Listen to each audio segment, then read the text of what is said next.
It's the sunset, and like any other day in Ramadan, all roads led to the Al-HABIBIYYAH Mosque in the Guzapi district of Abuja as thousands of fasting Muslims continue to benefit from the faith and philanthropic program of the Islamic organization. As the feeding program gathers more momentum, personalities and organizations are identifying with the structural arrangement and commitment of the program. CG Customs joins the list of personalities that not only identify and appreciates the program but participate. The first lesson that I've seen here today is that this will really encourage willing Nigerians who are blessed to give out of their riches to less privileged Nigeria some encouragement. Because what we need to help ourselves is orderliness. So, and you could see from what we have just witnessed that there's a high level of orderliness, good conduct. All of these people, they conducted themselves well. But of course, we must also commend the structures that have been put in place over the years by the organizers of this AL-HABIBIYYAH Food Basket Foundation. So we must also commend them. And each year you come here, you see a kind of improvement. So in the last 10-15 minutes, we were able to deal with a crowd of almost 2,000. And it was very orderly, everything went well, and everybody is satisfied. So I'm indeed very, very encouraged.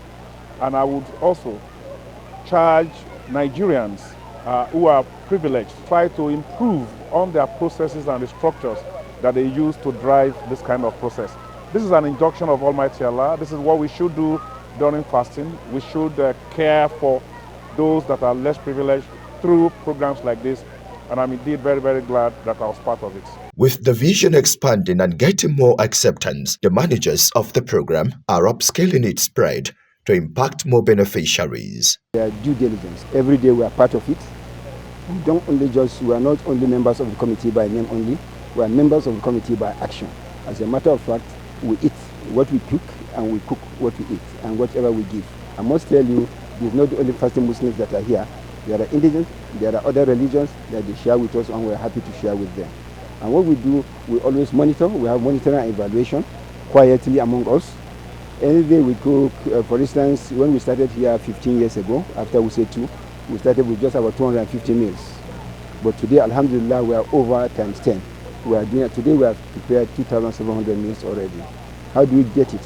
We get by monitoring and seeing what happens. If whatever we prepare today, we are at the brink. Tomorrow, inshallah, the committee will approve tonight, and for tomorrow we'll increase it by some quantity or amount of food so that we don't get overwhelmed. We don't have to have it all. Start somewhere. We started somewhere, and this is where we are today. You know, Ramadan is a training period. All what we are doing in Ramadan is for us to replicate it after Ramadan. But unfortunately, Ramadan is extremely spiritual. And many people, they start and end it with the spirituality. The spirituality during Ramadan is beyond that. We in Al-HABIBIYYAH, we have introduced every Friday feeding in the mosque. And inshallah, we want to increase it to 3. There will be food on Friday, Thursday, and Monday. But for now, we have started this one. Also, we have an inbuilt program that we call Food Bank. This food bank is not just necessarily during Ramadan. It is a place like a warehouse of food where we can get food at any time that somebody is in need of, but we make sure it's not bastardized. Then thirdly, we are going to launch a program, inshallah, called AL-HABIBIYYAH Work Foundation. The work is an endowment that will be able to be settling so many programs that people are facing. Many people don't understand the concept of endowment, and we want to start teaching people, training people, informing people, and giving them understanding of what is endowment and how can they use it to better the life of people. It's better than any other charity you can imagine in your life. It's permanent. For the giver, it's permanent for the taker. About 2-3 weeks after Ramadan, we're going to launch that program throughout this country that will help everybody, including all the religion, not just the Muslims. Partakers in the Al-HABIBIYYAH feeding program believe sustaining such efforts will not only help societal peace but address certain social problems. In Abuja, Abdullah Hajia, NTA News.